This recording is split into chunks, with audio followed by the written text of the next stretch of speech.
Môre Werner, Hallo iets, wat gaan het? goed en jy? Lekker, lekker. Wat gaan ons nou hier maak?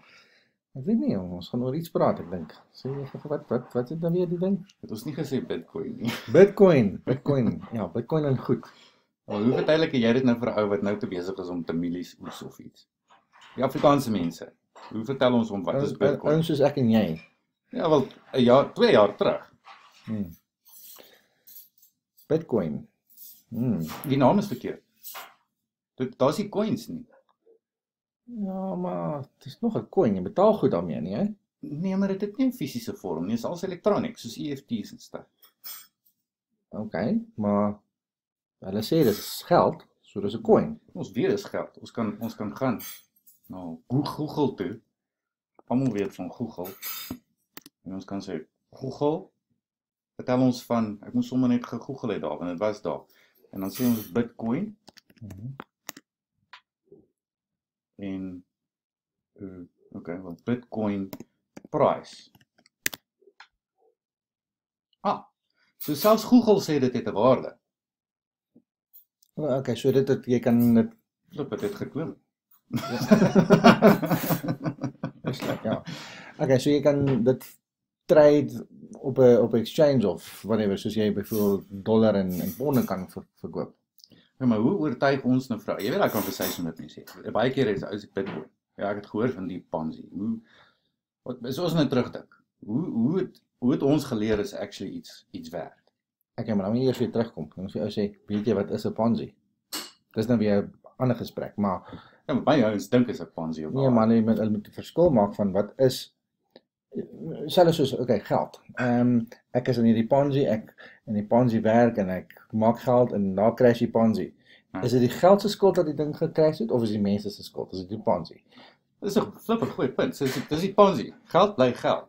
En Precies. hier het ons geld. Presies. So as 'n Ponzi Bitcoin gebruik. Dis nie te sê dat Bitcoin gecrash het nie. Die Ponzi het gecrash. Ek hoor jou. So okay, so Bitcoin self is nie 'n Ponzi nie, want ons kan sien dit het 'n waarde. Ons kan op Google dit sien. En dan hier waar ons nou begin het, net vir die ouens wat nou nie weet nie. Hier is 'n webwerf met die naam van blockchain.info, dis 'n baie bekende webwerf. En hier is die market price. So ons kan sien it's just climbing all the time. En selfs as ons all-time gaan kyk, 2009 toe het begin het, dis niks werd nie. Ek kon nie so 'n Chappie koop nie. Kan ek dit maar sê? Dit was cool werd. En nou is dit meer as $1000. 1053. Dit het gegroei. Vanoggend was dit $1044 'n coin. Ons groei goed weer vandag. So kom ons die video maak. So een van die dae is die ding meer werd as wat goud is. Ek dink dit kan nou nog 'n ding wees. Maar nou okay. Nou sê die ouens alright, as dit nou nie fisiese vorm het nie. Hoe nou wat dan? Wat maak hy met die goed? Okay. Ons sê dit so. Ek vir jou Seker jy wil nie koffie gaan. nee, ek slag 'n koffie. Ons kyk. Nee, dankie. As ek nou vir jou sê, iets wat ek skuld jou geld. Ja. En ek sê vir jou, luister, kan ek jou betaal met airtime voucher? Nee, wel as ek dit wil hê. Ja, kom maar. It's exchange of values as die Engelsman sê. Ja, nou as ek jou betaal met daai airtime voucher, het ek jou nie betaal nie. Nee. So, whatever jy besluit, okay, dit het value en jy aanvaar dit, het ek mos nou vir jou iets gegee. Selfs soos as ek Bitcoin, kom ons sê ek e-mail dit vir jou of ek stuur dit oor die internet en ek betaal jou vir my foon wat ek by jou gekoop het, het ek jou betaal. Dis vir jou value. Dis true. So, selfs soos geld. Wat is geld? Dis 'n stukkie papier met IOU. En ons ook nie eens meer aan die goud gekoppel nie, so wat else. So dis eintlik maar net 'n mite. Ja, presies. So daar's so ons ek dink ons kan daaraan so gevolgtrekking trek. Want dis vir die airtime ding. Video moet stuur. So moet kontrak nie airtime nie. Maar die punt is, I mean, dis 'n perceived value, soos daai ding van supply and demand. As ek nie jou land vol koring wil hê nie, dan het dit geen waarde nie, maar daar is altyd mense wat die goed wil hê. Presies. En dit is hoekom dit dan obviously 'n Bitcoin soos 'n waarde het en ons kan dit sien groei aan mekaar. Ja. Ek dink wat nou gebeur en dit is ek sien, is die ouens wil al hoe meer die goed hê, want En ek dink dit moet ons vir die ouens vertel. Dis nie attached aan 'n bank nie. So dis nie 'n bank wat dit reguleer nie. Dan sy. Dis people's money, by the people, for the people, soos Amerikaanse president of iemand ook al gesê het. Ja. So ek dink dit is ons moet dit vir die ouens kan vertel. Okay, maar kom ons gaan 'n bietjie terug. Waar kom Bitcoin vandaan? Wanneer het dit begin? My favourite story. Ja. As ons hierdie ou, ek kan dit maar vertel. Ja, tuurlijk. Okay, cool. As ons hierdie ou met die naam van Ek noem in elk geval die Bitcoin jou dat so. Dankie. As ons hierdie ou met die naam van Satoshi Nakamoto, ons kan gou soontoe gaan. Ons moet na sy white paper toe gaan. 2008 het opgekom met hierdie konsep van ons kan vir mekaar geld stuur, soos jy gesê het, e-mail of wat ook al. En wat hy toe nou gedoen het, maar hulle weet nie wie hy is nie. Hulle weet of hy 'n persoon of 'n ou of 'n girl of 'n groep mense of wat ook al is nie. Hy het toe nou hierdie konsep opgekom en hy het hierdie white paper aan mekaar gesit. Hulle gaan nou nie wag die hele ding download nie, maar 'n peer-to-peer electronic cash system. Met ander woorde 'n manier om geld vir mekaar te stuur als elektronies, jy gesê e-mails of whatever. Okay. Toe in 2009 toe gebeur die eerste transaksie. Nou daar was 'n ander ou met die naam van Hal Finney. Hy het ook saam met die Satoshi Nakamoto gewerk wat niemand ooit ontmoet het in 'n geval. En hy het die eerste keer vir hom Bitcoin gestuur. Maar wag so 'n bietjie, hoe weet ons dit het gebeur? Wel, dis interessant. Want 'n mens kan elke liewe transaksie wat nog ooit gebeur het sien. En wat hulle noem 'n public ledger. Okay. Nou is ons gevolg. Want ek soek ek soek nou.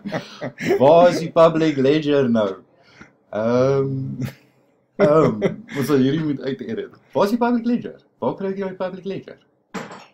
Daar is ons plekke soos Block Explorer. Nou, Block Explorer is 'n bekende webwerf. By Block Explorer kan mens actually gaan sien hierdie public ledger. Jy kan gaan sien elke liewe transaksie soos dit gebeur. So daai ry van goed wat daar gebeur. Wag 'n bietjie. Hoekom wil ek hê ouens moet nou sien met my geld?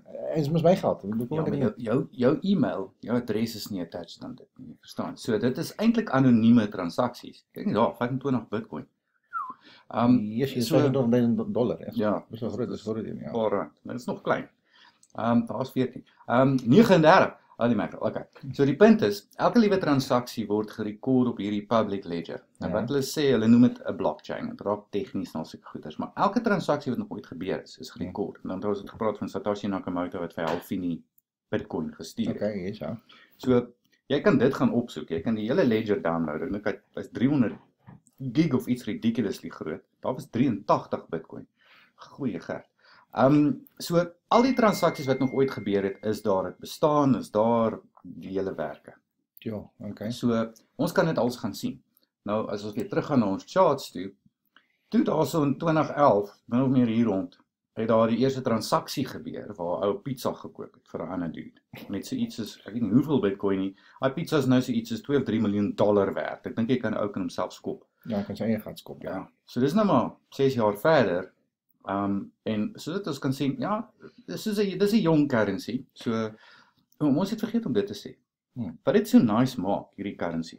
As ek nou vir 'n ou wil geld stuur in Paraguay of wherever, kan ek dit stuur net so maklik as wat ek dit vir jou kan stuur.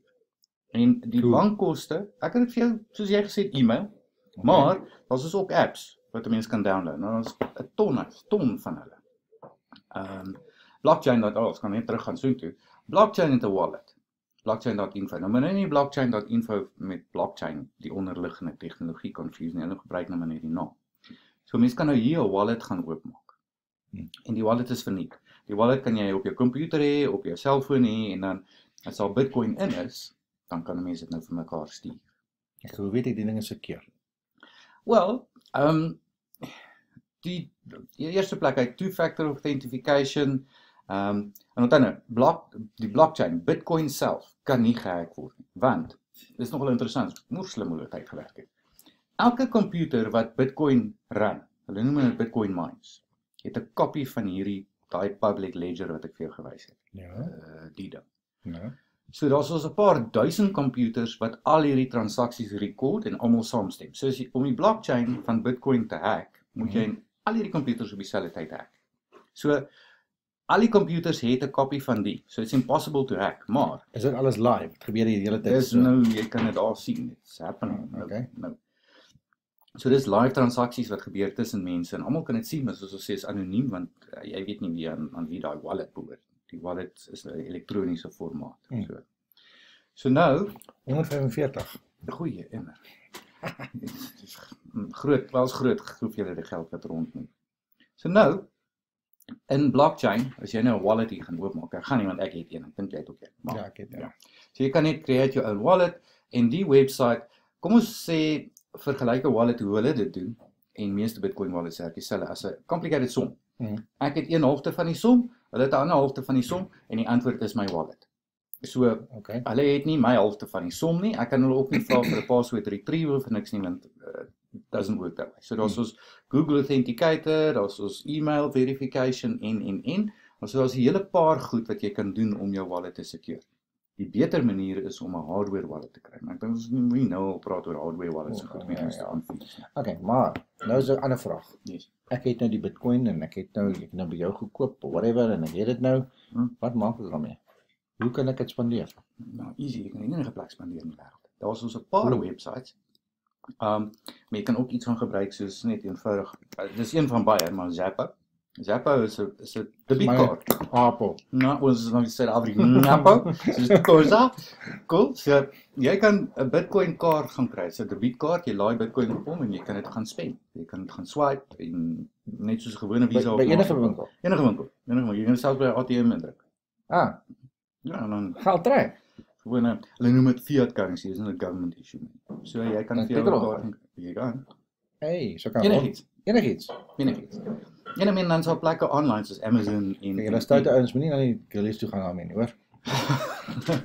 Wel, as jy go kan kry om Bitcoin te aanvaar, cheap date. So, ek weet nie, ek dink dit is genoeg vir nou vir jou.